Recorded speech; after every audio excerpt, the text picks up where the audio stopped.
جو تو نے اللہ سے لو لگائی تو دل میں خوف زوال کیسا، کہ جس کی کشتی کو تھام لے وہ تو ڈوبنے کا سوال کیسا۔ اللہ سے مانگو اور بار بار مانگو کیونکہ وہی دیتا ہے۔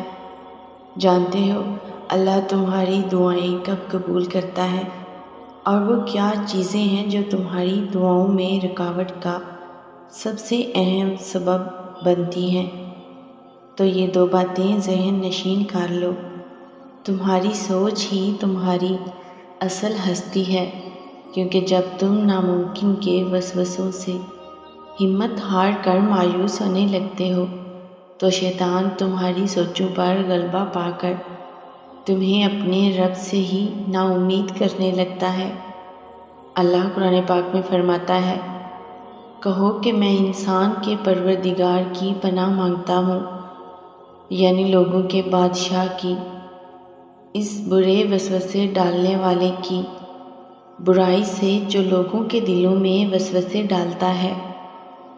تم کبھی وسوسوں کو خود پر حاوی مت ہونے دینا، کیونکہ ایک حدیث سے ثابت ہے، نبی کریم صلی اللہ علیہ وآلہ وسلم نے فرمایا کہ تم اپنے لیے بھلائی کے علاوہ اور کوئی دعا نہ کرو، کیونکہ تم جو کہتے ہو فرشتے اس پر آمین کہتے ہیں۔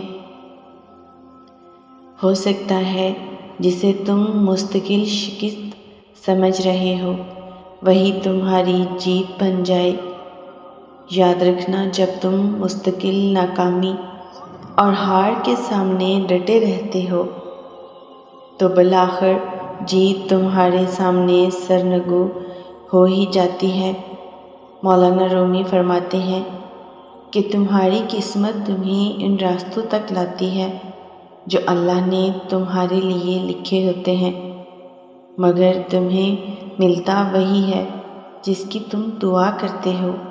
اور اگر تمہیں لگتا ہے کہ اللہ تمہاری بار بار مانگی دعا قبول نہیں فرما رہا تو سنو، وہ مہربان تمہاری خواہشیں اور تمہاری ضرورتیں پوری کرنے سے قاصر نہیں۔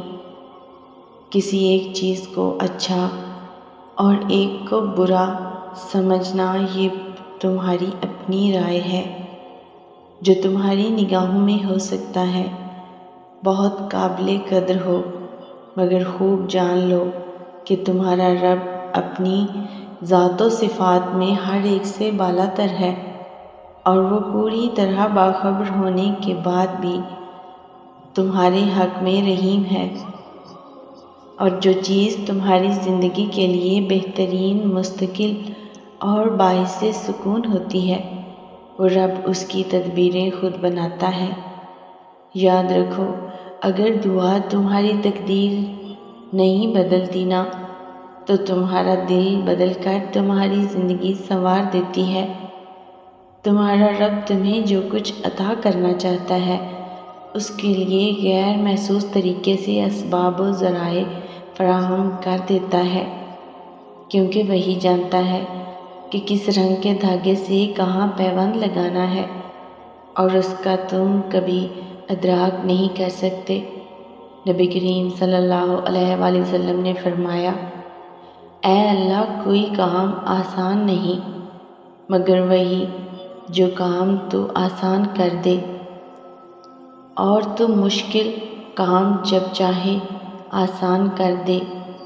جانتے ہو، جب اللہ تمہارا مقدر بدلنا چاہتا ہے نا تو تمہارے دل کو ہر گھٹن سے آزاد کر کے وہ ٹھنڈک عطا کرتا ہے جو تمہارے دل میں جینے کی ایک نئی وجہ پیدا کر دیتی ہے۔